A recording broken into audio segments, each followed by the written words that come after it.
We're live! Checking Twitch. Twitch is live. Yep, we live. Welcome, everybody. My name is Dolphin Uppercut Avenger, and we are ready for another round of topics on Twitch. With this week's special guests, we got Thyristor and what's up? Spirit Bomb. Yo. This icon is Spirit Bomb. This icon is Thyristor. And I'm going to be down here in these monitors. Apollo is over there supervising all of the happenings. So let's just jump right into it. Let's just get a real quick introduction from our special guests. Why don't we start with Spirit Bomb? Yo, how's it going, everybody? My name is Jesse, and I make music under the alias Spirit Bomb. The type of music that I make is called wave, and it can vary from heavy to melodic. And I've been making music for about 5 years now, and I'm basically still trying to make music and still trying to put things out. So my goal is to use my music to influence the world in a positive way, in hopes that one day my music can help others or find its way to people in need, I guess. And one day I want to start throwing events in hopes that these events get enough revenue to start a charity of some sort. That's kind of like my life plan at the moment. So for right now, it's just making music and working at a mundane job. I'm still planning my future. Excellent. Nice, I like it. And Thyristor, why don't you tell our audience a little bit about yourself? Okay, my name's Alex, but you can call me Thyristor. I make big sounds. That's the best way to describe it. I love making music that's just massive and tons of reverb, and it's just like I want to trigger flights in when you listen to my music. So I don't know, basically EDM, big room stuff, just fucking massive. I'd really love to bring what people are doing in Philadelphia right now with the vaporwave scene, bring it out to York County, or Harrisburg area, and expand what they're doing on there with the Virtual 94 guys. Maybe what they're doing, we'll see. And bring EDMC up to Harrisburg. That was a cluster of words, but you get That's the idea. awesome. That's so awesome. That's what I'm talking about. You I was guys on the want spot. All right. to jump right into the first topic? We got plenty of shit to talk about, plenty of cool shit. Yeah, let's the topic that I mentioned, let's if you want, save it for a little bit later, but whatever else you have, yeah, I'm down to talk about. Sure, we'll save it for a little bit later. That's no problem. Let me Thank you. rearrange the order right now. Cut and paste. Nice. All right. First topic, presented by the Temple of the Crystal Dolphin. What is your most emotional memory of a historical event that happened during your lifetime? Oh man, that's easy. The only first thing that comes to mind is 9/11. I remember we had off from school that day, I think, and I was like, "Holy shit!" I didn't say that, but I was like, "Hey, Dad, look, there's a plane hit the towers," and he's just like, "No, it's not." And he walks in, and he's like, "Bro, no way." He didn't say that either, but that's kind of how it went. It was wild. Yeah, I remember that day so well too. That was crazy. It was so hectic. Yeah. For me, I think it would be when the Latina singer Selena died. Are you guys familiar with who Selena is? Yeah. I am not. Who was that? So she was this award-winning Grammy-winning Latina artist who was murdered in the 90s. So she was so super popular in the 90s among the Latino community, and she was basically killed by the leader of her fan club, who was obsessed with her. And basically I remember as a kid just everybody losing their shit, everybody, because I lived in Texas at the time, so it's that's where she's from. So at that time it's I can remember like being a little kid, like really not knowing what's going on. But I remember that was like the first emotional like sort of news that I actually remember. And then like after that would be like 9/11 and then like the whole like coronavirus thing, pandemic. That was like that was a roller coaster ride. Yeah. God damn. I'd say for myself, an extremely strong memory that I had was the footage of the murder of Philando Castile by police. That shit was crazy because his daughter was in the car, or her rather the I don't think it was his daughter, but his girlfriend's daughter was in the car, and Philando Castile was shot. He was dying or dead, and his girlfriend is just, really super losing it because that just happened. And that's so crazy. Her daughter hugs her and says, "It's okay, mommy. I'm right here with you." And I was like, fuck. Oh my god. That had probably the most emotional impact out of any of those police shootings that we saw in like the last decade. Oh man, what year did that happen? I know. What year did that happen? We're talking about welcome memes are. We're talking about the shooting. Hey, how's it going? Hello. I think it happened in 2016. The shooting the footage was released in 2000. Like, wait. Memes are. I'm gonna stop you right there. Serious topic. Okay. Hold on. Okay. The tone of this one is serious. I don't want you to get lost on this one. We're talking about the killing of Philando Castile by police in 2016. Oh. Footage released in 2021. Aren't you glad that I told you? I mean, I was literally gonna ask which shooting, like okay. Which day, like.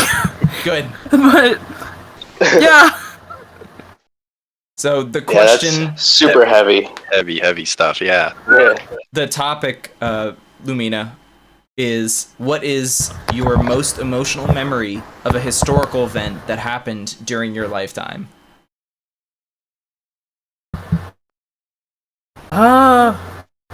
Okay. For Thyristor, it was 9/11. For Spirit Bomb, it was... What did you say it was? Selena being murdered. The right. Latina singer. Lumina, what do you think?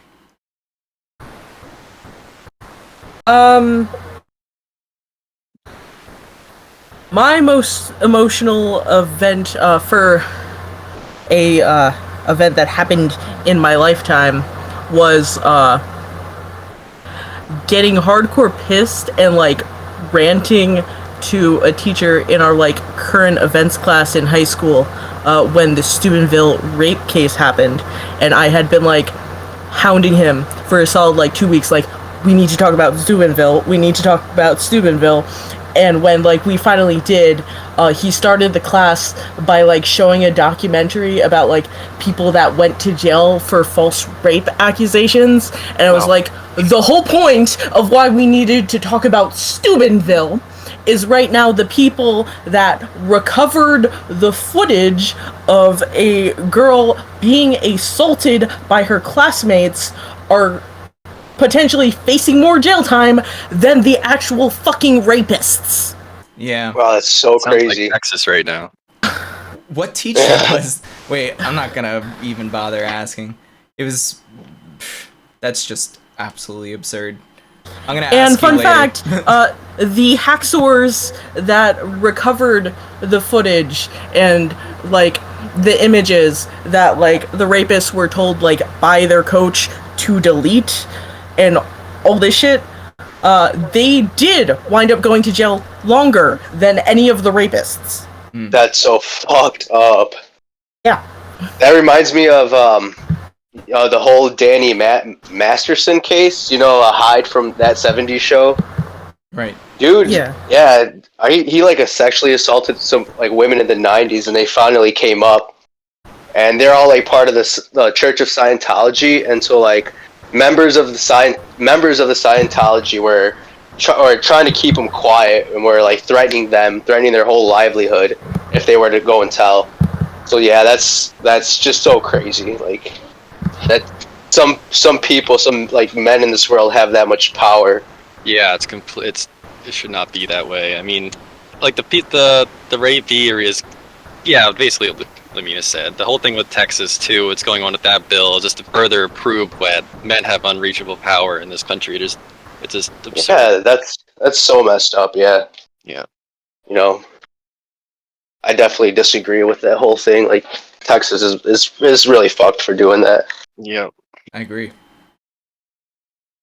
And I think that's a good It's like, time. let's light it up in here. Is there another topic? A There little heavy. is. That was really. It's gonna be a heavy light. Yeah, are there some haha funny jokes that we can follow up rape bad with? I got a funny dad joke. Oh, hit us with that funny dad joke. All right, let's see, how does it go? What? Did you guys hear about the guy who dipped his balls in glitter? So, No. tell me. Pretty nuts. Hey. Yup. That's about like the only dad joke I know. That is pretty awesome, though. Anyway, That's fun. the next scheduled topic. Thank you for that joke. Yeah, no problem. This one is presented by Thyristor. Oh boy. What makes you use one music platform Thanks, over Dad. another? Releasing music and for listening. Oh man, this. All right, yeah, you guys can go first. All right, I'll share why I asked this question. So recently, there's an ad on Facebook that I saw where it's like this SoundCloud's having spotlight moments for different artists on Spotify. I keep saying Spotify, SoundCloud, and I started wondering like, who is this ad for? Who are they targeting right now? Like, because I mean, it sounded like an industry plant. It sounded like very professionally mastered. It was really well written. I'm just like, okay. I mean, if I was a person making music, leaking of this, I'll be really turned off and being like, I'll never sound like this person. Who is this person for? It's not me. I'll never be them. And as a listener, a person would never listen to that either because it's not what an average listener will listen to. So I was like, who is this ad for? I have no idea. That's what prompted me, like, who is their target audience? Who uses SoundCloud? Who's SoundCloud for? What is their goal? Right. And that's what prompted all of this. So discuss accordingly. Well, SoundCloud shifted a lot within the last like 10 years. Like when I first started using it, it was completely different. And as you can see, when they got more popular, they obviously were bought out by business people, like the suits that are just trying to use that platform to make money. That's just, I don't want to cut you off, but I don't think they ever were really popular. I think it was in like 2013, 2014, and then it just, like, they got bought, like you said, and it just tanked. I don't think it ever took off. Because it was like a lot different, and that's when they like started implementing ads and everything. Mm-hmm. And the ads are so annoying. If you don't got a pop-up blocker on your web player, those ads can be so annoying. But I think it's like SoundCloud has become a cash, like one of those like cash machines now, like where it's just they're using it to profit, off people rather than to help people. I mean, obviously there's still people on the SoundCloud team that are trying to like incorporate the artists and have them, or to help out. But personally, I feel like when I first started to listen to like bass music, like electronic dance music, like SoundCloud was the place to go, right? Yeah, absolutely. And so like that's where like everything happened for me. It's like, I want to start doing music, so I'm going to start a SoundCloud. And because I've been on SoundCloud for so long, I've accumulated all my fans through SoundCloud.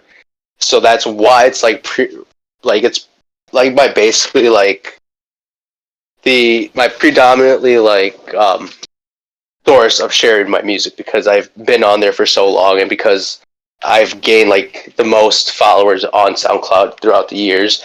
But I'm at this point, I'm like, I can't rely on SoundCloud, because it's like one day like SoundCloud shut down or they decided to like terminate my profile. Like I wouldn't have it. You know what I'm saying? Like I'd be kind of screwed. Right. So like that's why like SoundCloud's kind of like my go-to right now. But I'm trying to like do stuff on Spotify, but I think it all starts, besides like the platform that you use, it starts with you like actually being productive and actually putting out material. Then the platform that you use will start to like work to your advantage. You know what I mean? So you'd say SoundCloud's your primary platform for releasing your music at the moment?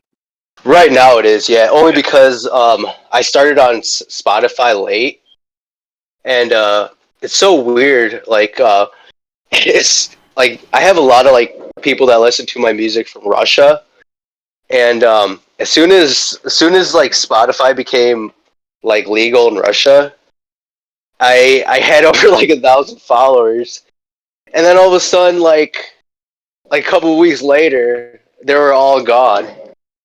So like I don't know. Yeah, it all like went back to like I don't know what happened. I don't know like what's good with the algorithm, like but I guess it's like Spotify is different in a way. Like you have to pitch your tracks to playlists if you like really want to get like noticed, or like just have really good music. Yeah. Yeah. Like right now. Oh, go ahead. No, go ahead. You finish. I'm like, well, what I was gonna say is that like I'm working on like improving my Spotify, because like as an artist you need to have more than one platform to share your music. You know what I'm saying? Like if something happened to SoundCloud, I'd be like, you kind of like irrelevant. I mean, not really, but kind of, because that's where I have most of my music, and that's where most of the people have found me on, is through SoundCloud. That's cool, man. Yeah. I can relate to that. I got my start on SoundCloud too. Like I want it since like 2010, like way back. Oh, same, yeah. And I used to find all my favorite artists and stuff on there, but I never really took it seriously, so I never really got any followers. But right. I think you're right though. Like you should diverse your platform a bit more. Like I always wanted to go out to Bandcamp. That was my next step. Like, cause I always felt like a real artist, quote unquote, would use Bandcamp over SoundCloud. You know what I mean? SoundCloud is where like the kids play, and Bandcamp's where the adults play. Yes, and, and I always liked that about SoundCloud, though. It was just like this mash of like people just trying cool, new, weird shit. It might not be a whole song, but it's like an idea. Yeah. And I like that about SoundCloud, and I didn't want to go to Bandcamp because it felt too official. I don't know how else to describe it. I feel that too, because I have Bandcamp too, and I don't have many followers on there. SoundCloud was at like a very experimental back then. Like you could post, clips and whatever you wanted. One of the things that really bothers me about SoundCloud now is the copyright issues. Like you can't even really remix any song without getting a copyright infringement. But on Bandcamp, you can post remix tracks on it. Yeah, I've noticed that. It's very interesting. You're allowed to do that on Bandcamp, and SoundCloud you can't. I know. Yeah, it's ridiculous. I think I know why. I mean, it does kind of make sense. Spotify. Damn it! I keep saying Spotify. SoundCloud moved towards the monetized platform when they tried to push record labels in. If you want to get record label attention, you can't have people posting their music. So like on Bandcamp, you notice there's not like big record label interest, right? There's almost no interest from big record labels, so people can get away with, because they don't have to keep track of who's posting their music. They can just post whatever because they don't give a shit. They're not involved, and that's where SoundCloud fucked up, because they could have had all that business and interest that Bandcamp gets, but they decided to go with the big record labels instead and try to get their cash, and not the thing that made them popular, which was creators meeting other creators. Music by creators for creators. You know. Right. And Yeah. they completely got rid of that, so they fucked up. Ooh. Dude, I feel that. Have you heard of this new music platform called Audius or something like that? I think I did a remix competition for Matzo and Audius, I believe. Yes, yeah. So they Audius is pretty cool because it's like, it's more for content creators, and like a lot of people post remixes, and you can go to like their page and download like their samples and whatnot. Yeah, But yeah, I think it's pretty cool. it's cool. The only thing is, it's like you got to start from scratch, essentially. You know what I mean? So like you get on Audius, you have to. It's basically like starting your whole SoundCloud over again, and like now you got to build that up. So that's what it's like. Sheesh. I think it's pretty good though, because like I said, I've been at this SoundCloud since like 2010. So I don't really delete anything, 'cause I like to like hear my progress over time, and I like, you know, if someone's interested, they can listen too. But so like it would be nice to have a new platform though, where I could just post everything that I considered good, versus my like my backlog and everything. So I wouldn't mind that. But like you yourself, you're well Have you established. considered probably. Spotify? Like, you have several thousand followers, it sounds like, and that would be tough to start over and push a new platform. Right, exactly. That's what Spotify, the whole Spotify thing is. It's like it's awesome, but it's like now you really have to put in the work because you basically started over. You know what I mean? Yeah. So like with Spotify, it's like now you're back to like back to the beginning. And so now I think Spotify is much different than SoundCloud. Like you need to get a distributor like DistroKid to distribute your music, and then you have to like really like pitch your music. You gotta like pitch your music to playlists, which I've never done yet. You know. I have one song on Spotify, and it's with Dolphin. So it's I'm new to that territory still. Hell yeah. Right. Because like I feel like Spotify it's like the thing now. It's bigger than SoundCloud in my opinion. Oh yeah, it's massive. Spotify is definitely the leader of the pack at the moment. Right, exactly. But then it's like what's gonna happen next, you know? So it's like kind of like being with the times, like staying, you know, with whatever platform is coming up, and Being fluid. so yeah, exactly. Isn't the I go on about final it all day. frontier What do you just think, getting onto Dolphin? iTunes? What was that? I could go on about this all day, but what does Dolphin think? I probably would have, to answer your question, Lumina, I probably would have dreamed of being on iTunes in another time, but the playlisting power of Spotify is so significant that, you know, of course, using the distributors like, you know, like DistroKid, CD Baby, Root Note, that kind of stuff. Like, of course, you're just gonna check off, yeah, go ahead, upload it to iTunes, but you're really kind of hoping, like, am I gonna get on a playlist, like a big playlist? Am I gonna blow up? Are they gonna put like my face on the cover of the playlist? It could be like, yeah, it'd fucking be so awesome cool. like that.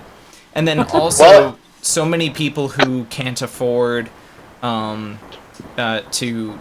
buy a subscription for Apple Music or Spotify, they're listening to all their music on YouTube. So it's also really important to, you know, upload your shit on YouTube. And I feel like it's even coming to the point where like people know to click on where it says like the artist name dash topics on YouTube if they're just trying to listen to a high quality upload of the song. God damn it, is that why you named the podcast topics? I wish I was that clever. That's funny. I agree. One thing, Dolphin, I feel like you're gonna be the leader of a new say genre. in retrospect, that's why. Oh, in retrospect, that's why. What were you saying? Once you are the leader of a new genre of music, you will be on the cover of that Spotify playlist. Oh, hell yeah. Aquacore. Oh, I was literally just about to say Aquacore. Aquacore, right? Second thing, the other thing that I'm live Aquacore. Go ahead, Spirit Bomb. the one thing that really disappoints me about Spotify is their playback. Their play like the what is it? I don't know if algorithm is the right word. Their playback algorithm or like the quality basically. So the quality is shit, dude. On Is it really? Spotify, yeah. Like I can't tell. So if you upload a song on SoundCloud and then you upload a song on Spotify, you'll hear the difference. Spotify like compresses like every audio signal that it gets, it compresses. So like every song that gets uploaded to Spotify is like compressed and limited to a certain like volume. That's interesting you mentioned that because for Hangland Dolphin, I noticed it sounded different on Okay, SoundCloud. thank you, because no one believes me. And it's less low in clarity on Spotify versus SoundCloud version. Whoa. Yeah. Thyristor just started sounding really chunky. I am chunky. Yeah. Maybe it was my voice connection. Did he sound all distorted to you guys? Let's see about the internet speeds. I wouldn't doubt it. I'm being all chunky. Sponsor me. Is it just me, or can you guys hear all that distortion? No, Thyristor is definitely a little crunchy right now. Super crunch. Well, try one more time, Thyristor. What'd you say? Sponsor me. All right, my. Oh, wait. Now it's worse. Can you hang up and rejoin the call? Okay, bye. Bye. Thyristor, please leave. Thyristor turned into a robot. I'm just keeping my true form. Am I a robot still? A little bit, but not as bad as it was. I have an idea. Okay. I'm gonna go on my phone internet because I'm pretty sure my family's watching a movie on the internet. It is better though.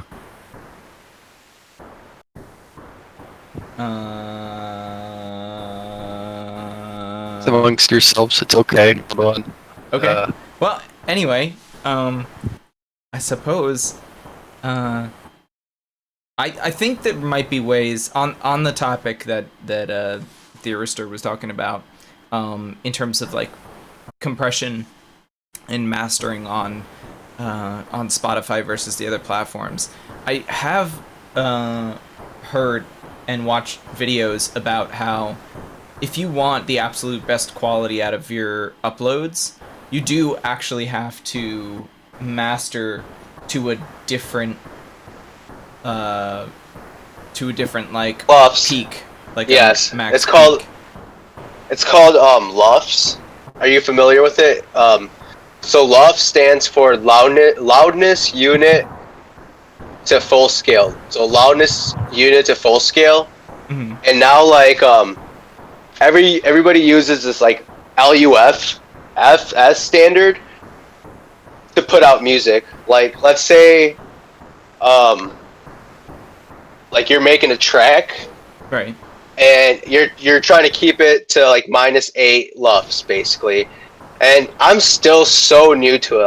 I'm still like trying to figure it all out. But if you keep it to like a certain like LUFS, like that LUFS, Mm-hmm. like -8 or something, Right. it should be good on like all platforms. And by the way, I'm gonna share with you guys this website that I found. It's called loudness penalty. Huh. So like if you like whenever you finish a song, like you mix and master and you're like done with a song, you can drop your .wav file into this website, and it'll show you what your song will sound like on each platform, whether it's iTunes, Spotify, Deezer, or anything. I'm gonna drop that in the link. Yeah, that's pretty cool. You could use that. Well, that's like a robot, by the way. It's still a little what was bit, that? yeah. A little bit, but it's definitely way better than it was before you hung up. Okay. I can understand you now. Yeah, that's good. Yes. Yeah, I want full robot, my true form. That's aside from Mood. luffs and loudness and mastering, we got plenty more topics to talk about. Yeah, let's keep going. And the next topic presented by Thyristor once again. Who is SoundCloud for? The target demographics and the users versus the actual demographics and users. I don't even know. Sad Zoomers Sad. that can't afford Millennials to for sure. subscribe to music services. Definitely remixers. Even though I think it's for closet bedroom producers. Yeah, Yeah. for sure. that's true. And that's really it. That's always been their base. They've been Yeah, selling. anybody- Sorry, music. fellow millennials. We are not the demo anymore. Yeah, We are the old parents. they Yeah, as they- in, Oh, that's crazy, but yeah, you're right, because that's what we are basically at this point. That's We're like, true. That's what's happened. They're changing their target demographic because we're not hip and cool anymore in their target demographic. They have to change their our marketing for the young kid, the 3.0 music basement producer versus we're the 2.0. You know, they can't. right? We're not profitable anymore. They don't need our support. They're trying to get the new generation. That's why I can't vibe with TikTok. I just cannot. I feel like if I like ever went on TikTok, Adore TikTok. I would be like the old dude, like in a mass of like a bunch of like young kids. And I just like, but you know what's crazy that you were talking about? It's like that's what companies do. They change their demographics. So it's like all these companies that want to stay relevant jump on the bandwagon. So like whatever new, they're gonna do it. They're gonna go on TikTok and start advertising their like whatever on there, try to be like the youngins, and I mean that's cool, you know. Like we can't always be like those like jaded old people. Like I'm not gonna use TikTok. I'm a SoundCloud person, you know. Yeah, they could always do a boomer approach where they've been advertising to them, overlooking every generation ever since. So Right, exactly. Someday we'll be the boomer generation. Don't worry. One day We're we will. already Yeah. the boomers. We'll be old Yeah. and irrelevant. Yeah, We're already on our way there. these kind of Yeah, tech we're companies, mom and dads. they go through these phases because at the very beginning when they launch, they have to find early adopters to fuel the initial growth of that project. And you know, most of the biggest products out there right now, the biggest brands, the biggest new companies, they're all in tech somehow.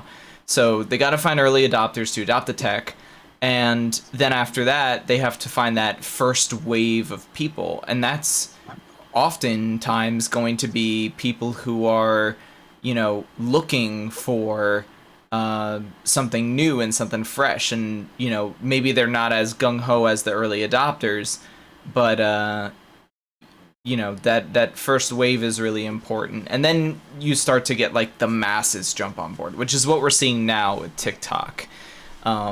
You had all the early adopters when it was like Musical.ly, and then people started to like subvert the tools that it offered, and then they decided to just completely rebrand and just go with the flow, and now they're TikTok, and it's for young people and fresh social media content. And honestly, I think that what TikTok presents in terms of being able to like remix content as like a meme machine, I think that's super strong, and I think we're gonna see just more and more tech companies following that trend, trying to catch up with that. Because like, you know, Twitch, which we are streaming on right now, has come under a lot of controversy for how strict their takedown policy is for using copyrighted like music, especially. And yeah, for sure. Even the reputation there is even worse than YouTube and YouTube taking down stuff, because YouTube's got all this infrastructure for like the video stays up but we'll take your monetization, and Twitch is just like, nah, we're just taking it down, you know. Yeah, definitely. So I also feel like people who are like they can use it to their advantage. Like they can, you know, people who, like content creators can use these platforms to further their like to push their like their content, and like I've seen a lot of creative stuff come out of like TikTok and stuff like that, you know. yeah. So I do give them props for that, you know. So it's like if you're using it to your advantage, and you're like getting like a lot of attention, that's cool. But that's also kind of where I'm like this like older millennial dude, because I don't believe that we should all like feel our worth based on how many likes we get on something. And that's kind of like the thing that's kind of like what's happening with the generation now, and with like a lot of people, they base their self-worth off how many likes you get on this and that, and it's just like on that. Yeah, I see that happening with younger kids. It's oh man, I'm glad we don't have to deal with that growing up. Like it didn't kick in until like maybe I was in like high school. It's like a high school, and like everything took off like that. I'm so glad I had to deal with that growing up when I was like 6. Can you imagine that? yeah, exactly. That's exactly, yeah. I'm glad. I can't be your friend. You only have 1,000 followers. Like, Right? Wait, was that That's a so real messed thing up. that happened? that's stuff that actually happens. My mom teaches 5th grade. She says like these kids, 5th graders, on social media, and they base each other's work. Like, oh, you only have this many followers. We can't hang out. You're a loser. That's You know what I that's mean? so fucked up, dude. Yeah. I didn't even know that, but that's honestly like really fucked up. Yeah, it's a real thing. That's what kids deal with now. Jesus Cyberbullying Christ. off the walls. Dude, cyberbullying Yeah. in real life. Yeah, cyberbully, like exactly, yeah. Freaking Like, brutal. And now can you that, imagine like in high school? now that the technology is just always in our pockets, it's like it's hard to see like an escape from that. Especially like, There's no escape, even in real life. you know, like I Right. probably would have dropped Facebook completely like a long ass time ago, but like just like a lot of things still happen on Facebook that Yes, you know, you're so especially, right. like, You're so right. opportunities for like music and stuff and like shows. Okay, A lot of people here's still the thing. contact me Like, through there. I literally tagged you in like a gig for like DJ stuff maybe a week ago, and it only occurred to me yesterday, like, you didn't see me like recommending you as a DJ for someone because you don't have your Facebook account anymore. You just have Messenger. Like, Yeah, that's if that's you me basically. are in normal spheres, like, that's fine, but if you're an artist, you literally have to have social media because that's how you get work. Yeah, Actually- you're exactly right about that. I actually still do have my account and it's open right now on Facebook. I just I have like an alt account just specifically to manage my social media pages, the public pages. Did you tag Yeah. me? Did you tag like my old private profile? Or did you I tag tagged the like, one that I messaged you on. Yep, that's my old private one. Yeah, that's about the only reason why I still have it, and also because like family members that I have in like Mexico that I've like never met, and besides that, like it's so easy to get sucked into social media. You find yourself doom scrolling, as Dolphin likes to say, put it. You find yourself doom scrolling, and like just basically like wasting time. And I think that there's a lot of like negativity and misinformation, a lot of stupid shit that gets posted like every day, and it's just like you're constantly feeding your mind this, and then you're like, okay, why did I just spend all this time going through just scrolling and scrolling? And then at the end of the day, you're like, wow, I just like wasted this time and I got nothing out of it. Not only that, like I do that 100%. I actually limit myself like on my time on my phone tremendously. Like I noticed that I'll get on my phone or on Reddit and like politics and stuff will come up. I'll just get so fucking pissed off. And, like I'll just be like mad throughout the day and like this is. And, like, I'll try and get on Twitter. I'm like, oh, well, Twitter would be different. And this more of the same shit. And I'm just like, I just get furious. And like this is fun. I just like. For like a month or two, I was deleting all of it, and I realized I was so relaxed. I stopped using my phone. I was making more music and doing more things, and then I was like, okay, I learned my lesson, and I actually Yes. never installed everything back in. And ever since I did that, like a year ago, I barely use my phone for that kind of stuff anymore. Like I barely use Reddit. I really don't get on Twitter much anymore. So you almost have to like teach your brain how to not need it. I don't know how to describe Right. it. So like the pros and cons about that. What the pro is, like, you're kind of like seeing what everybody's doing, to kind of Yeah. like stay relevant, stay with the times, but you're also measuring your self-worth on what everybody is doing. So it's Absolutely, yeah, indirectly, you don't realize you're doing it. yeah, and you're like, you've seen these people like make cool stuff, and like while like you want to be happy for them and everything, you're just like, damn, why am I not doing that myself? You know? Yeah. Yeah. It's so hard. Thyristor, I think your mic's cutting out again. I'm not sure what's going on. My toaster. Hold on. Not the toaster. Toaster mic. I'll take this opportunity while we're talking about mics to switch to the next topic, which is Nice. presented by Spirit Bomb. The importance of anime/video games that you watched and played as a kid, and the influence they had and have on you as an adult and on your artistic persona. Yes, Yeah, yes. You guys hear me? A little bit.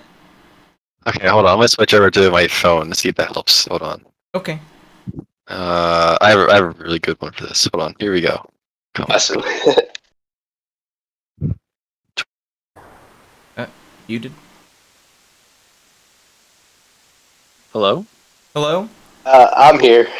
Is that better? It is better. Yeah, that's way better. Alright, cool. You guys are Where did the robot go? He's got put away. Hold on. Here we go. Now I can hear you guys. Howdy. Can you play that one that goes beep bop boop beep boop beep? Oh, thanks, Mr. Oh my god, that's my jam. Human music Bop, for boop, boop, Mr. beep. Krebs. Boop bop. Oh, that's such a great episode. But dude, back to your question or the topic. Yes. Okay, so I used to be way into Dance Dance Revolution Extreme 2. Like my parents got me my PlayStation 2 when it came out. I thought it was like the coolest shit ever. And I was like, this music changed my life basically. It changed the way I listen to music. And then I was like, oh, it's not real though. Like you'll never hear this anywhere, right? Mhm. And then like a couple years later, a game came out called Extreme G3. It's like a futuristic motorcycle racing game. And it was the coolest fucking thing I ever saw as a kid. And then like the soundtrack of the game was made in conjunction with the Ministry of Sound in the UK. And it was like this over the top, insane like rave music. And like I'm like, this is it. This is real rave music. This is the real stuff. And like I've been trying to capture that sound of that game ever since. Mhm. So that's so incredibly awesome. cool. Yeah. Yeah. You're driving like fucking laser bikes with like crazy ass rave music. It's great. Wait, what game is this? Extreme G3. Extreme G3. What was it? What was the platform? It's all platform. I think it's PlayStation and GameCube. PlayStation 2. Oh yeah, I wish I would have played this game. It looks so fun. Yeah, it was insane. Like the soundtrack's the best part about it. So. I think I might have played this actually. I probably have played it like once or twice. That looks super fun. Yeah, it's cool. And yeah. So I mean, how about you? we can all agree that like we grew up on the aesthetics of like video games, you know, Big and time. Big you know, time. anime, Yeah. right? You know, Yeah. Yep. like it's cool. Like Dolphin, that whole thing with Sonic Adventure 2, like that's so cool, dude. Like, you know, like we grew up playing those games, Mhm. you know. So for me, it's like the important, you know, we're adults now. People could like talk shit because we're like, you know, we still watch anime and still into these games or whatever. But like, I grew up like learning so much from anime. You know what I'm saying? Like, are you guys like are you familiar with Dragon Ball Z? Like that's where Of my name course. comes from, Spirit Bomb. Yeah. Oh my god. So I figured I that's what it learned, was. I wasn't 100% certain though. yeah, I learned so many I learned so much from like the main characters of these animes, like Goku, like more than I like learned from like my father. You know what I mean? Like I learned Not like gonna lie, I was really hoping that Spirit Bomb in your name was a Yu Yu Hakusho reference. Yeah. that's nope, close though. Yu Yu Hakusho was awesome back then though too. That was such a great show. I loved that show. But basically it's like It was. I learned so much from these like characters in these animes, because it's like, so like the main character is always like, he's on like trying to save trying to save the world from calamity, trying to save his friends from being like killed or destroyed. Yeah. So it was always like this main character who was like striving to do the best that he could. Like he's always pushing himself, and Goku always maintained like this positive attitude, even in the face of like evil, in the face of people that were trying to destroy him, you know? And like Pokemon, Even when he died multiple times. right? Yeah, and it's like Pokemon too. It's like the Pokemon, you like the power of friendship, like the power, like the how much like Ash and Pikachu, like like essentially loved each other. So it's like this, like you learn like life lessons from anime. You know what I mean? Yeah. And you grow up like playing these video games that essentially become the like basis of your like personality, of your music that you create, because it's like something that captured like these emotions that you captured as a kid live with you for the rest of stay with you for like the rest of your life, you know? Yeah. So it's like, for me, like that's I was obsessed with Dragon Ball Z, you know? I learned so many life lessons that, people in my own family couldn't teach me. And that's because it's like the people who make these shows, like, I mean, you think about like Japan too, like what Japan, like the war and everything, and like how they had to come back from that, and like the creation of anime and everything, and like even a lot of video games came from Japan too. So it's like, yeah, that's my take on the thing. What about you? What about it's me personally, anime, video games, they gave me like a reference for electronic music mainly. That was something that I was not getting in my community, because there was no one in my community that was sharing electronic music. And when I started to vibe with electronic music that I heard in the wild, nobody could tell me like what it was, where it came from, how do you get involved with it, how do you find more of it, how do you make it. Nobody knew. But if a guitar song came on the radio, some like pop song with guitar, like, a bunch of people in my community could tell me about that. So right. It wasn't until after high school, in college, that people around me were starting to express their nostalgia for like classic video games and for classic anime, and there was like a resurgence of anime that was kind of immune from like the bullies that you knew in high school and middle school that would like make fun of you for checking out like a niche thing. And so for me, it just gave me that reference that allowed me to transition from like this alt rock persona to fully electronic music and experimental music. Yeah, I feel that too. What about you, Lumina?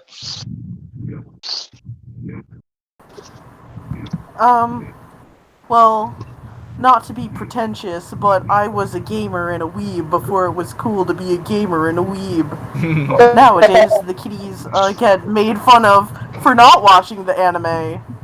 I got made fun of just, I think, for having like an Invader Zim shirt one time. Wow. That was rough. Yeah. Like, I feel like watching anime as a younger kid was like more archaic, because so back then you had to like know YouTube video in 10 parts. A literal VHS tape that you got from your friend that they got from their cousin. It was either you go to Blockbuster and you find like a really sweet anime, or you like you like find a channel on TV that plays like that showcases like an anime show like late at night or like during the day. And so back then it was almost like so cool because you could like you almost had to like search for it. You almost had to look for these title like for anime, and then basically when streaming came along it kind of like dulled like the whole experience for me. I mean, back then, I mean, like I personally enjoyed when streaming came along because no longer did I have to go to like some weird sketchy tube site to see like the Mexican dub of the Japanese show that somehow had English subtitles. yeah.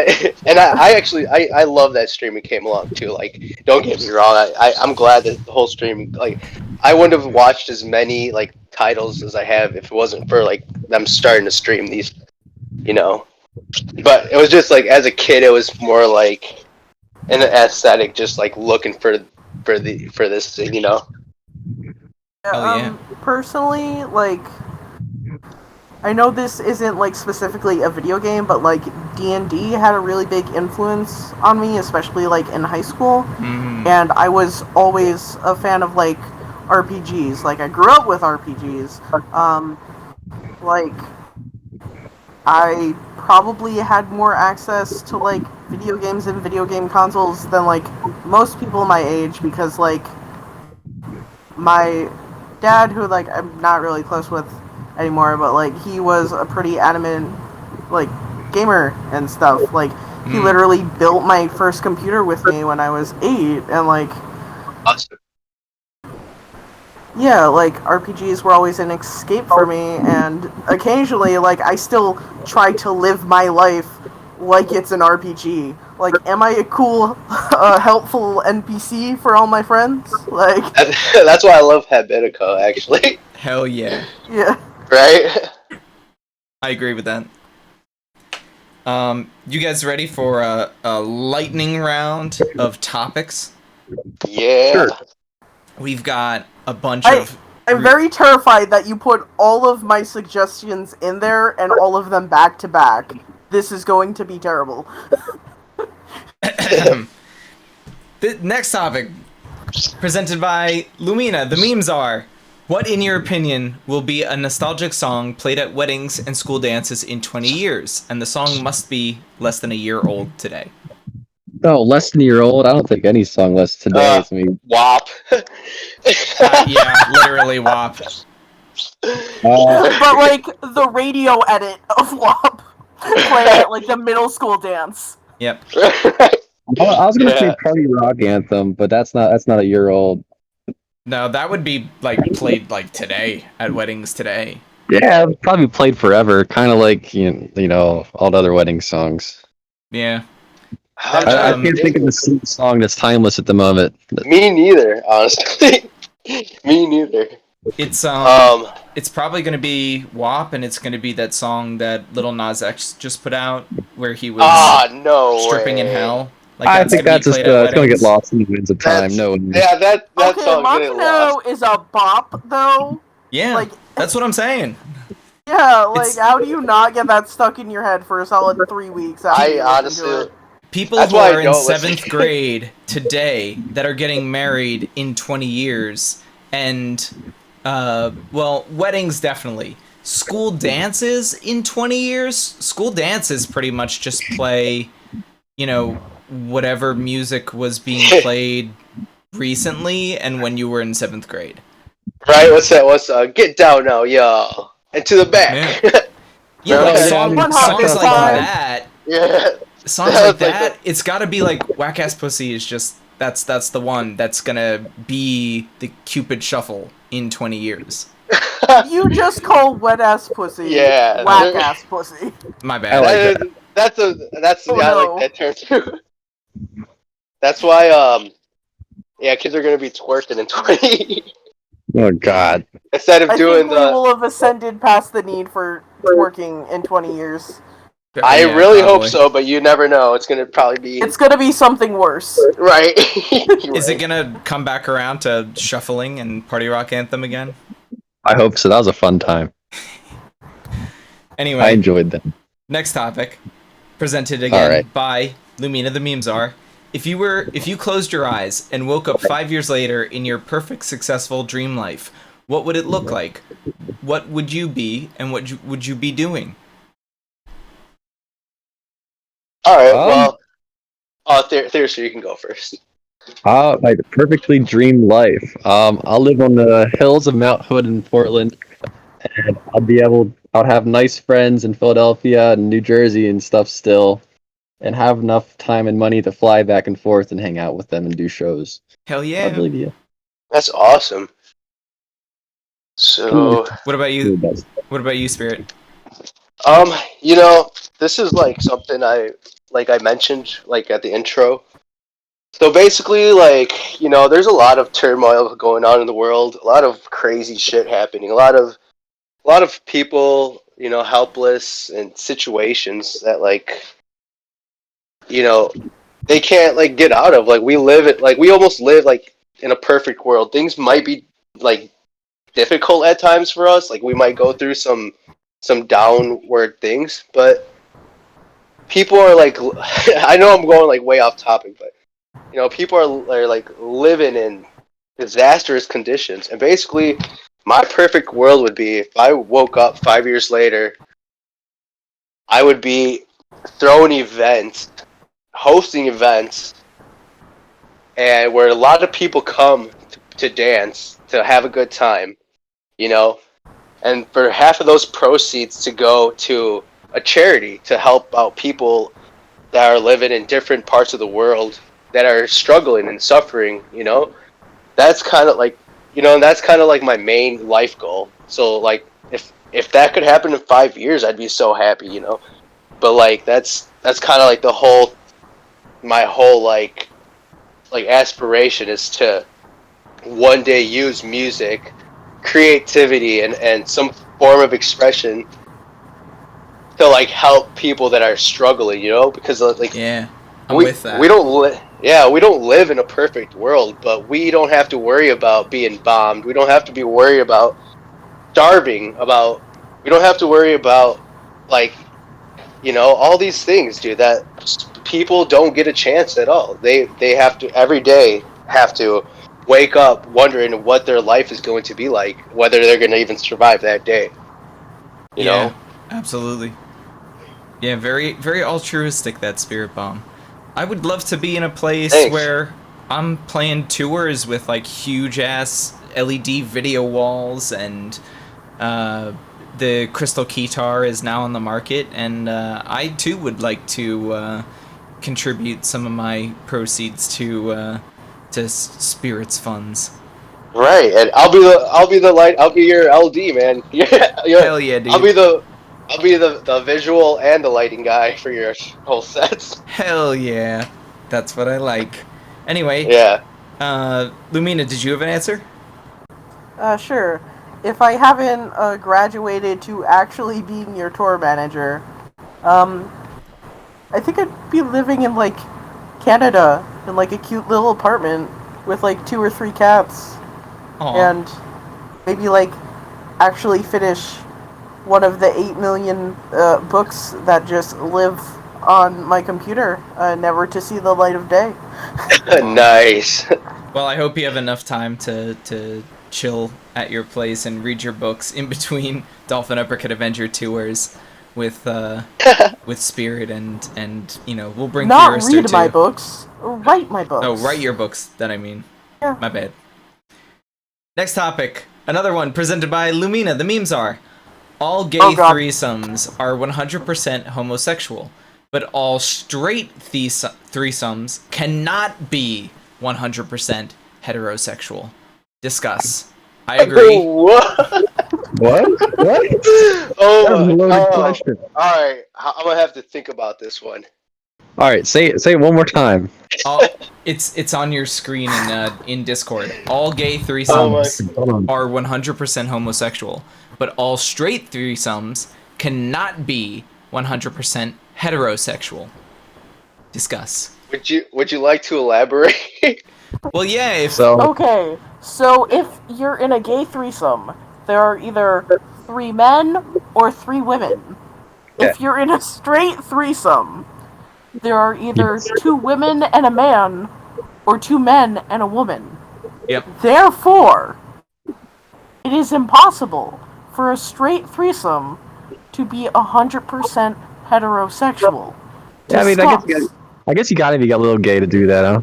Yeah, I guess so, because they're unless like their dicks don't touch. I'm just I was gonna say, I guess it's only gay until they touch, but I mean, you're sitting don't make eye contact, and it's mostly heterosexual.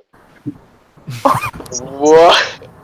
Yeah, I'll just I think that's I'll those just are the leave, rules of the game, you know. I'll yeah. just My leave that answer one. to this, Go ahead. my answer to that is yeah. Yeah. Just yeah. Next topic. What is the best slushy flavor and why is it Blue Raz? Presented by Lumina the Meme Czar. I don't think I've ever had blue raz. I'm not a big slushy guy. I don't Okay, know. blue ra- I prefer I've to never had mix. blue raspberry slushies. I prefer to mix the blue and the cola flavor. Really? Oh, so literally just make Pepsi blue. I think watermelon's on top of that. The top Watermelon's dog in that refreshing. game. Incorrect. I would rather just like freeze watermelon and then just like blend it up and then drink it. Oh, that sounds like my cup of tea Probably right there. healthier. Right? Next No, topic. I definitely like it. This one's a long one. In honor of Pride Month, huzzah! What is one pink capitalism corporation you won't be supporting or buying merch from this month?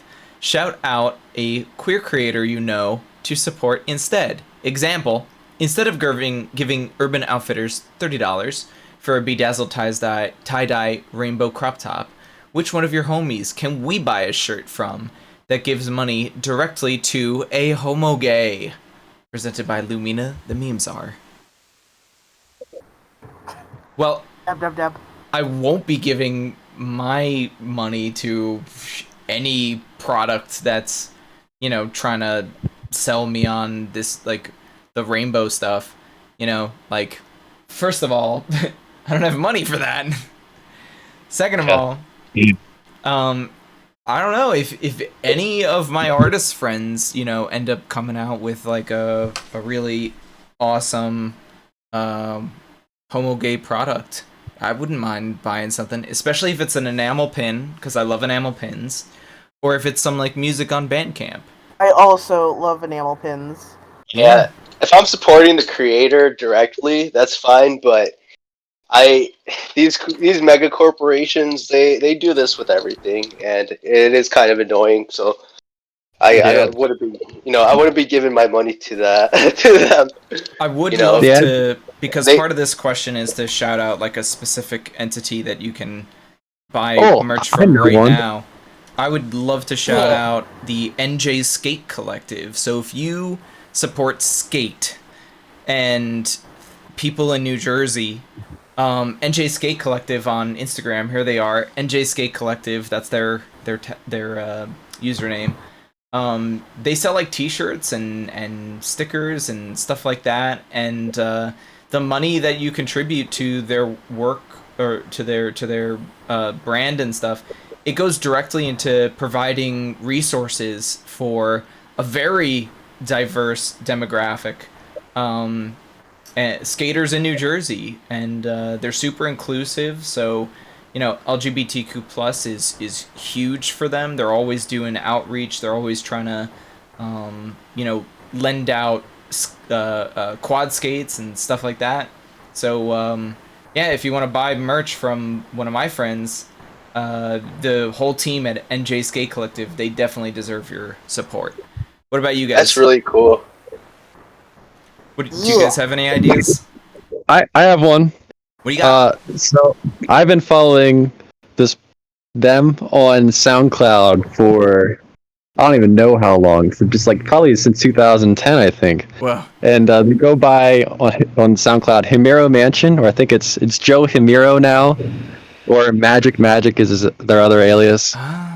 But like they make like the most insane atmospheric and like over the top dance music I've ever heard. They're actually a big influence on my music when I was getting started. So go check them out. and buy their music on Bandcamp. It's for sale and it's cheap and you should listen. Hell So yeah. it's Himiro Mansion. It's like scary music. Yeah. Oh, nice. Yeah, I would rather just support,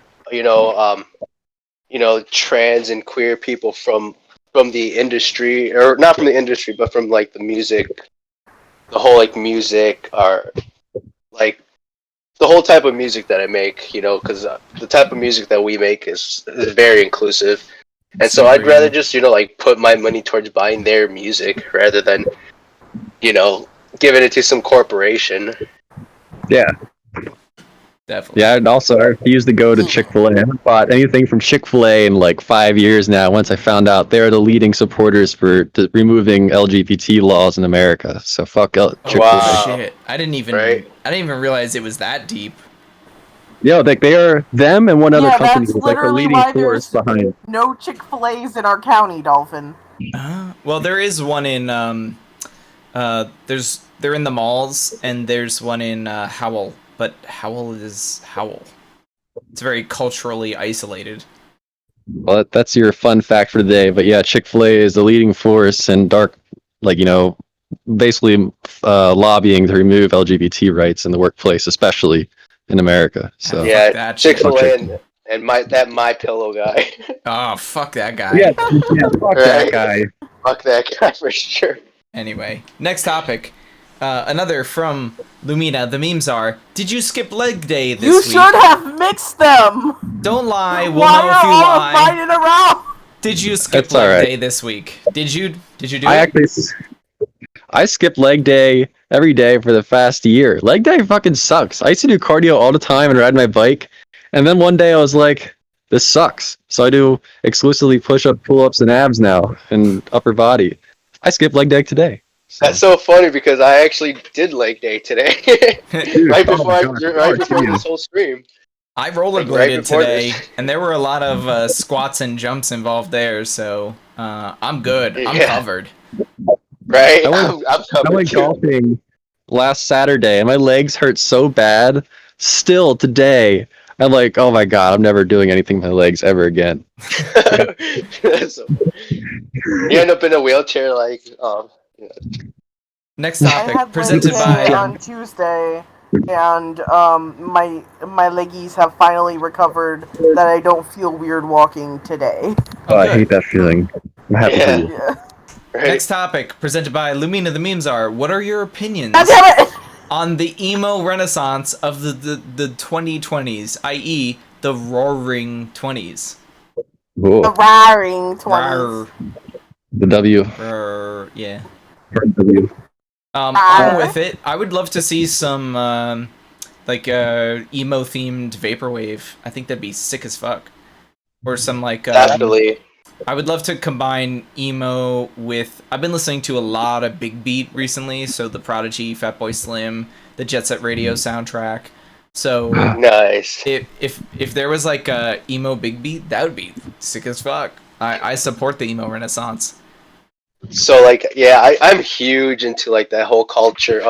I grew up going to like shows, and in this small town, like there was a lot of like local shows. And I was like one of those emo kids that didn't even use the term emo. Like that's how emo I was. I'm like, oh shit, I don't even use the term emo, bro. Like I was like one of those scene kids, and like I still love like those bands to this day, And now it's I don't know if you guys like are familiar with a lot of like the shift that's happened in that whole culture. It's a lot of like emo trap now. Yeah. So like think about like those sad like acoustic guitar, the sad like guitar licks over like trap beats. Yeah. That's what's kind of like popular now. I don't know if I can do that. I'm just fried on trap drums because trap drums blew up right when I was getting into music production, so I was fried from the beginning. Right, and trap drums is in everything, essentially. It's even in country now. Yeah, oh, absolutely. Wait a minute. Literally. I'm having a war flashback to that trap remix of, like, that anime song that we were listening to in your car. Do you remember what song it was? Oh, it was the one that goes... It had like a bouncy rhythm, and it goes.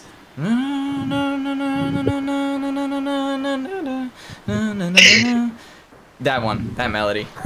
Yeah, it was like some like cutesy anime song opening, and we hadn't realized that it was like a trap remix of it. Oh, I So knew. like 30 seconds in. Oh, I knew. Wait, I knew. you That's knew? so Yeah. You fun. knew? That's why I played it. Wait, what was the original question? In the 2020 is the emo renaissance? It's Yeah. 2020. It's 2020 Yeah, the I'm- emo renaissance. I'm The lost. roaring 20s. What Oh is- no, I'd say I was super into hardcore music back in the day, like Job for a Cowboy and Suicide Yes, Silence. and all me that stuff. too, dude. Me I had too. fucking Mohawk, and like I used to paint. Like I was like the biggest closet scene kid. I would never go to a show because I was too afraid. But I I would. Yeah, Oh, I was man. that crazy kid. I was that crazy kid, hardcore dancing, bro, in the middle of the pits, just getting knocked out like by these older people, like just like, Dude, I yeah, wanted to so bad, but when I was younger, like in high school, I had no self-esteem at all. So like I was way dude. too scared to go. But like I would sit there and like be so frustrated, like I want to fucking go, but I couldn't I go know, because I was too insecure.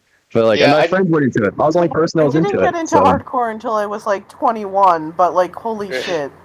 yeah. Ah, I I'd go miss to, like- shows. Yeah, I I'd miss go to- shows so much. I want to punch someone in the face and it be socially acceptable. I can't believe like it'd be like a school day, and that night I'd go see Silverstein, in the Whoa. like the city near me, yeah, Vale of Maya on a school night, bro. Just like, I went to like at least like 5 Warp Tours, yeah, that's I awesome. seen man. it all. That was- I've been to Warp Tour.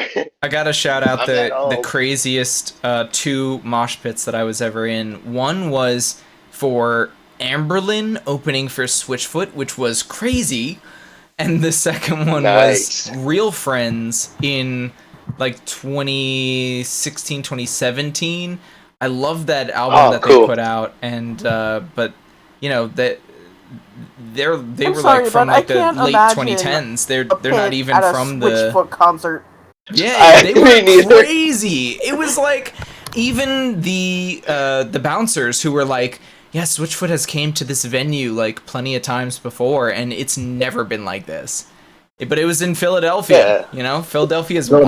there you go. There you go. That's why everyone there That was the missing key ingredient. Yeah. fucking Next love topic. Philadelphia. Tell us a story about the longest deadline that you missed. Bonus points for detailing the extensions to said deadline you got or were forgiven of.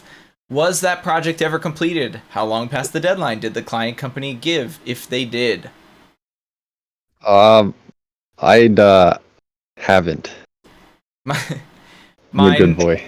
mine was definitely shout out to Ironic, the vapor bass artist. Ironic gave me a massive deadline of like 2 months, and then also like my professors in college gave me very generous deadlines, and in England they're like really forgiving with like school deadlines. Like if you fail out of class because you just didn't submit your essays and your projects, a lot of times like you can just finish those projects after the semester has ended, and there's like a buffer period of time that like the professors will continue to grade submissions. It was crazy. And you still missed the deadlines. This Yes. question was a personal attack against Dolphin. Oh Yes. no! Oh wow. I can honestly say I'm pretty good about being punctual. I don't like missing things. Thyristor is So- the most Are you punctual even an electronic artist, musician then? that I know. I'm engineer Yeah. first, then artist second. That's a good way of looking at it. And deadlines also help a lot too. The thing for me, it's like if I have a deadline and it's like not like really enforced, then I'm lazy about it. You know what I mean? But like, there's been times where it's like I've had like just like these minor deadlines on a song, and the song would end up sounding like shit at like the deadline because I like basically like hustled and tried to get it done rather than spent my time. It's like procrastination, like when you pull it, you put it off until the very end and you like finish it all in one night.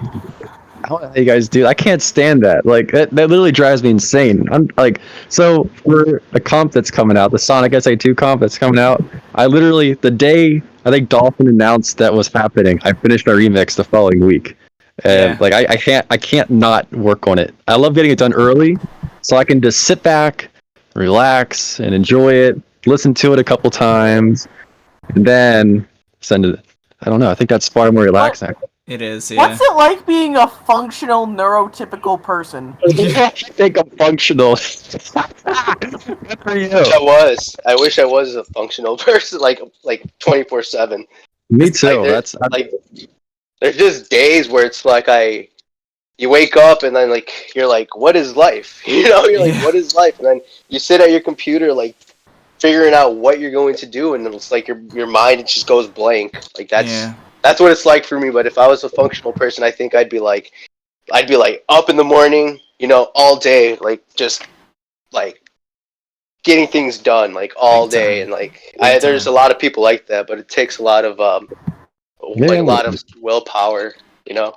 This is a great transition to the next topic, which is presented by the Sonic Adventure 2 compilation and Virtua 94.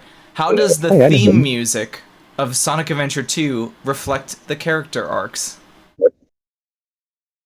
I love supporting the old character arcs. Okay. I think the soundtrack supporting me is perfect for Shadow. I mean, like is that what you're asking? Like what are you asking? Yeah. The character. Like the character development over the course of the game and how the themed music reflects those character arcs. Yeah, I'd say supporting me is like the turning point in Shadow during the whole story. That's when he's like starting to realize like, oh wait, I'm not a bad guy. And he's like thinking about Maria and stuff and how she did, and like that's when he became the good guy. Yeah, I mean, no longer this I'm the bad guy. All right, I'm definitely gonna download Steam and replay that game because I forgot a lot of it. Hell yeah! But that game solidified Sonic in my mind of who Sonic was, like his whole personality. So like when the Sonic movie came out, I was like, dude, this is straight garbage. Like, why did they make Sonic like so ADD? Because like in you know, because in the Sonic Adventure 2 game, he was like this badass dude. Like he was just like turning Super Saiyan, like just like leveling Dr. Eggman, and like, and then in the movie they just put out, he's like this super like spastic like crazy like I'll use the word running around. You use the word Say what? I'll describe the Sonic in the Sonic movie as flaccid. Yes, it is. They made him too ADD. I will be real. The character in the Sonic movie was a more interesting story than Sonic's story in Adventure 2 because he doesn't change. He's just the same at the beginning and at the end. He's just He's just a Sonic guy that SA2 loves adventure. Wait, but I think SA2 is definitely about Shadow. It's but all the character development is in Shadow, really. A little bit in Eggman, but the music is really focused on actually Shadow and Knuckles in terms of telling the story. Yes. Because, and this is what I wanted to talk about. I love that Thyristor brought up Shadow. What about my boy Tails? So I didn't have to. We'll get there. So I don't have to talk about Shadow because Thyristor covered that, and Shadow's very close to him. But for the Knuckles soundtrack, it like literally the first song is the Knuckles theme music revisited from Sonic Adventure 1. So it's just the new rapper, Hunted P. They got him to basically redo the rap in Knuckles' theme. So it lays out what Knuckles is all about. He's protecting the Master Emerald. He's, he does it because, like, that's what he does. That's his thing. And then Wild Canyon, the very first Knuckles level, he reinforces all of those themes. He's protecting the Master Emerald. He does it for his race. And then also it brings in his foil in Rouge and tells the story of having like a little bit of sexual tension. They go, yeah, the love affair they have. The lyrics are awesome in that song.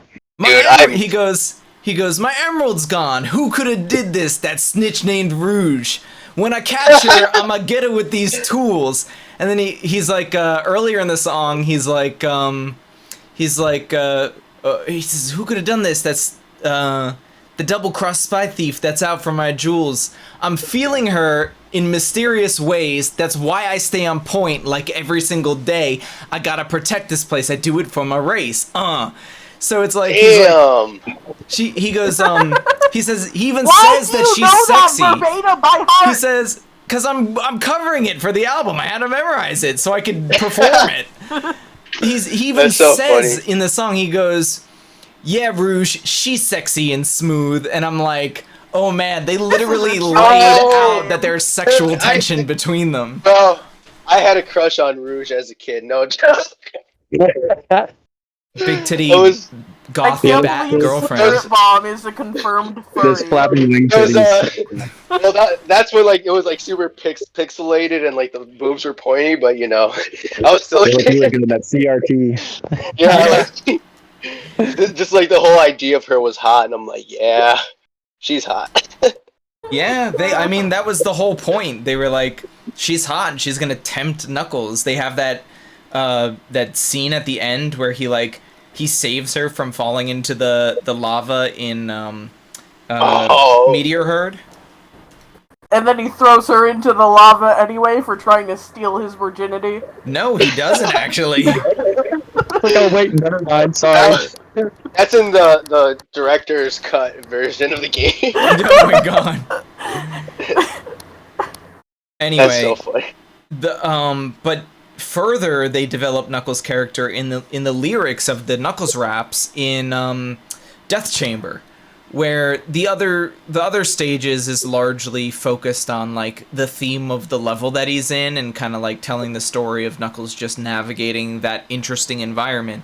But then in Death Chamber, there's literally a dialogue between Sonic and Knuckles that brings back the conflict between the two characters from all the way back from Sonic the Hedgehog 3, which is that Knuckles is constantly getting played by Eggman, and Sonic constantly has to fight with him and convince him that Sonic's just a guy who loves adventures. He's not after the Master Emerald. In fact, he'll help Knuckles get it back because that also means thwarting Eggman's plans. So I think that while the Shadow definitely has the more interesting character arc, and the music and the lyrics. But what about my boy Tails?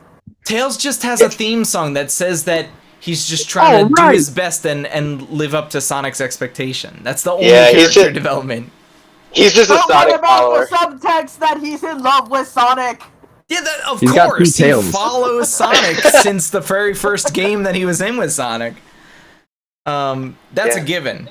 But I just think What about the part where he literally beats the shit out of Robotnik because he thinks that he killed his boyfriend? That's the conclusion of Tails' arc. Tails wanted to live up to the example that Sonic set, and then he did it. That was it. There's no conflict with Knuckles. There was the conflict between him and Rouge, the sexual tension there, and then the conflict between him and Sonic, which the question again is focusing on how the music reinforces the character arcs. And I think between Knuckles and Shadow, that's where the music really shined. With Shadow closing out with, I mean, the lyrics in all the beginning songs were very like distorted and you couldn't really hear the lyrics very well, but they're clearly just hyping himself up like, I'm the ultimate life form and like I kick ass. And that's Shadow until supporting me, where he's like, all right, now I have something to protect. I'm gonna protect the planet. I'm gonna protect my new friends. And I'm gonna do it for my dead girlfriend, Maria. And then closes out with frickin' Live and Learn. The human woman. Live and Learn, the theme song of the game when he goes Super Saiyan with Sonic, and it's like Yeah. Live and Learn, and it's awesome. Anyway, That's Sonic Adventure Does 2 anyone Battle here remember Private Compilation. the game, where... Okay. Does anyone here remember the game where they made the robot Sonic? Whatever the fuck. Yeah, his name Metal was? Sonic. Metal Sonic's in a lot of games. Yeah, he. No, but I like the definitely first remember. one. Yeah, Sonic CD. Or no, actually, so that one's Metal Sonic, but there were robot Sonics before Metal Sonic in Sonic the Hedgehog 2. There was like Mecha Sonic or something like that. It was just a robot Sonic that just died and was done with. Then there was like Hyper Mecha Sonic, which actually turned Super Saiyan in Sonic the Hedgehog 3. In the fight with like Knuckles, I think. Like that version of Metal Sonic turns Super Saiyan, and then Sonic CD. I actually think that one came earlier. That one just it was like they one of the main don't actually antagonists. go Super Saiyan, but there's a name for it, and They go for the Super. life of me, I don't remember what it was. They just it's Chaos just something. Super. No, it's just Super. It's Super Sonic, Super Shadow. Damn, they missed the opportunity. Yeah. Chaos Control. Yeah, there we go. That's what it was called. No, that's just teleporting with the Chaos Emeralds. Yeah, it's fucking annoying you play in party really? mode. That's all you hear over and over again. Chaos Control. You fall off the Dude. rail and die. Oh, in Oh yeah. yeah. I love that game. Yeah. Yeah. Sonic! Yeah, why? when Tails falls off the level, it's Sonic.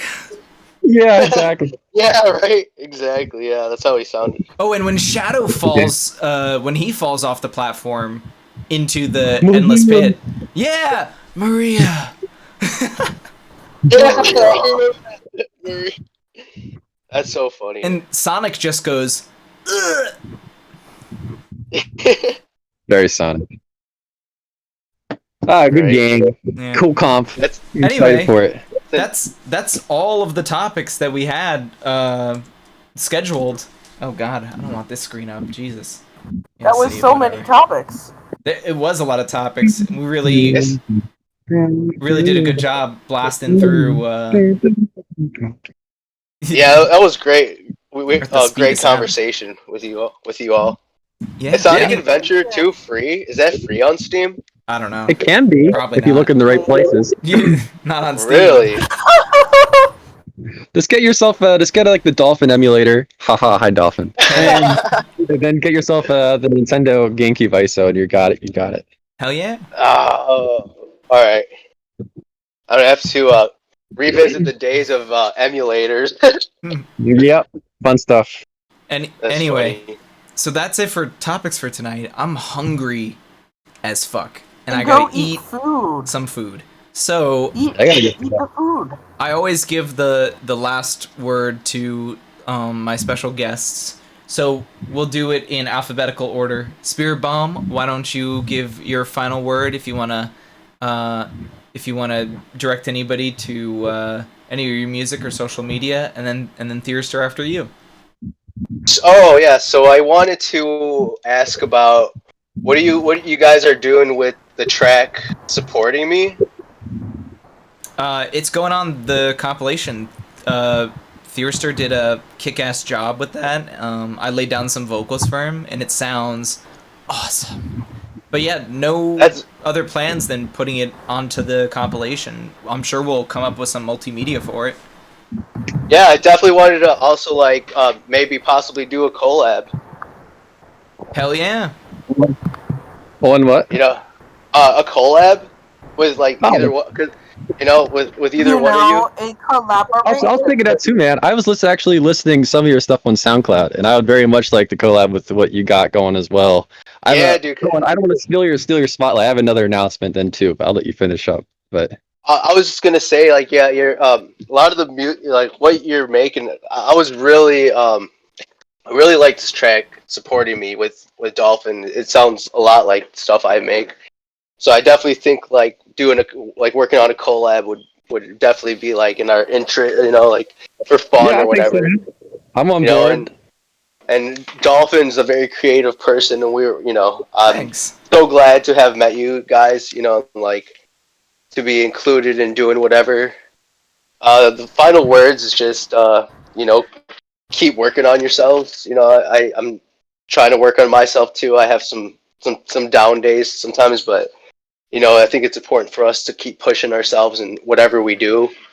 Hell yeah. And yeah, it's great to have conversations like we did today.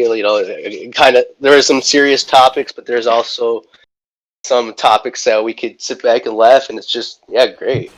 That's basically Absolutely. my final thoughts for me. I agree. Yeah, man. Sounds good. Go ahead, Thyristor. All right, so some announcements. I'm currently working on a Thyristor 2.0 type album coming out. So I pretty much reinvented my sound from like my old SoundCloud days that we talked about, where I'll just basically roll my face on the keyboard and make a song out of it. But now I'm trying to actually write music, and I am working on a bunch of songs that I've only posted. I think I posted a few in the Discord. So if you join the Aqua, oh my god, the Dolphin, what's your thing called? Aquatic I Squad. have the brain. Aquatic Squad. You can get some previews of exclusive tracks that we're all making. And also, Dolphin is already going to be part of Thyristor 2.0, and I love for Spirit Bomb to be part of it as well. So we should definitely collab so you can be part of the album I have coming out. Definitely, send me a DM or let's work on something. I want to really like push myself. I've been really flaky lately. Nah, man, it's good, but like, I listen to your stuff. I think it's very in line with what I've been making. I'll send you a couple of things I've been working on so you can get an idea of the sound I'm going for. Like I said, it's close to what you're doing, but maybe a little more obnoxious. It doesn't have to be. We can figure something out. That's a Right, discussion for another definitely. time. Hey, obnoxious is good too. So. Hell yeah. But yeah, so this basically Thyristor 2.0. Follow me on SoundCloud, Thyristor. I tweet stupid shit sometimes, and that's really it. There you go. Nice. Awesome. Lumina, do you have anything to say before I wrap up the show? Yes, I would like to shill the manga readings that we're supposed to be doing on Mondays that you probably haven't mentioned yet. I did on the Aquatic Squad Discord. Discord.dolphinuppercut.com. Manga readings, that sounds interesting. But did you on the Twitch? No, not on the Twitch. Why don't you talk about it a little bit? On Mondays, Dolphin and I, and probably others, will be doing dramatic readings of manga. Ooh, it's gonna be a fun time. Will you be doing it on some hentai too? Jesus. Ooh, spicy. Not initially. I think that is a TOS for Twitch. We've not got a plan for that, but we will be starting our weekly manga reading, dramatic manga readings with when will Ayumu make his move? When will Ayumu make his move? Woo. It is also known as Shogi Senpai. But yeah, when will Ayumu make his move? Is the manga that we're reading by the artist is Suichiro Yamamoto. And I am going in pretty much blind. Dolphin has read this before. I have not, except for one chapter where we both like dramatically read the whole chapter to each other, like divvying up characters, which is what inspired this. Yeah, we'll be doing about the same thing. I'm gonna have to check that out for sure. Hell yeah, that's gonna be we're starting Tuesday or Monday. Great. I'll just check the calendar. We could do Tuesdays. I think that you said it was Monday, though. Yes. It is going to be on Monday, starting Monday, June 7th at 6 p.m. Eastern Time, here on Aquatic Squad and on Twitch. Awesome. Dolphin, what do you got going? What's going on with you? Anything new?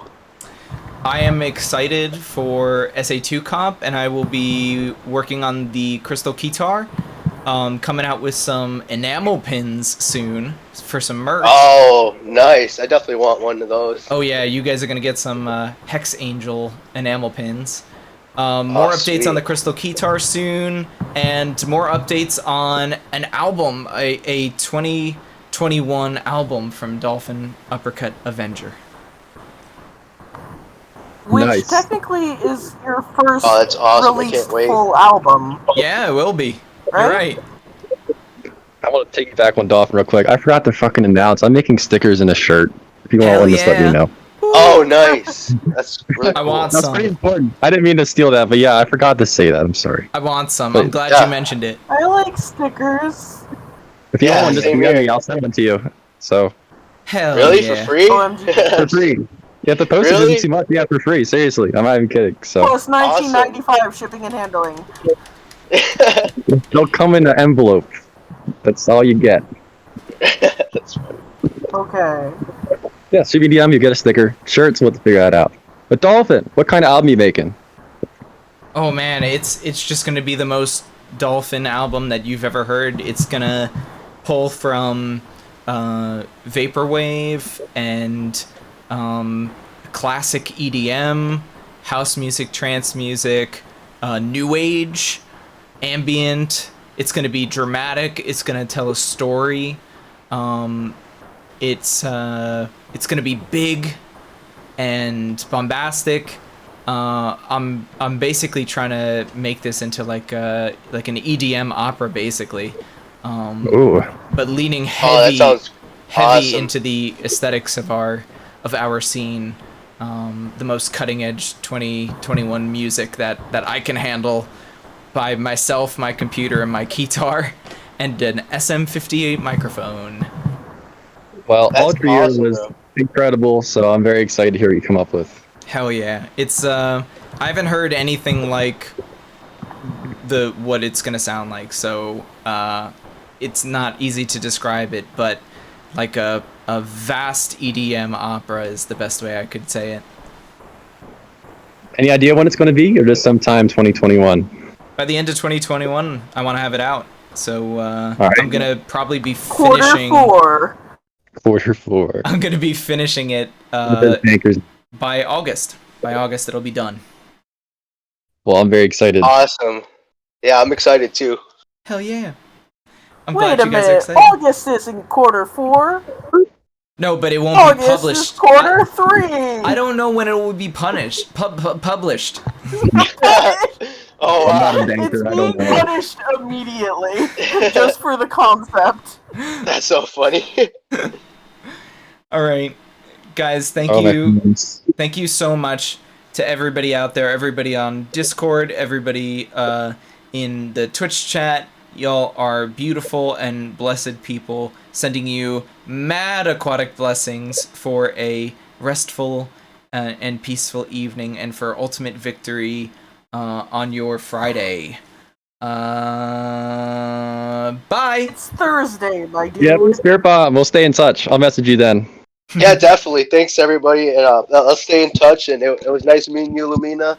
This was a really great stream. So I'm hoping for some Thanks for having future. me. And Yeah, same. cut!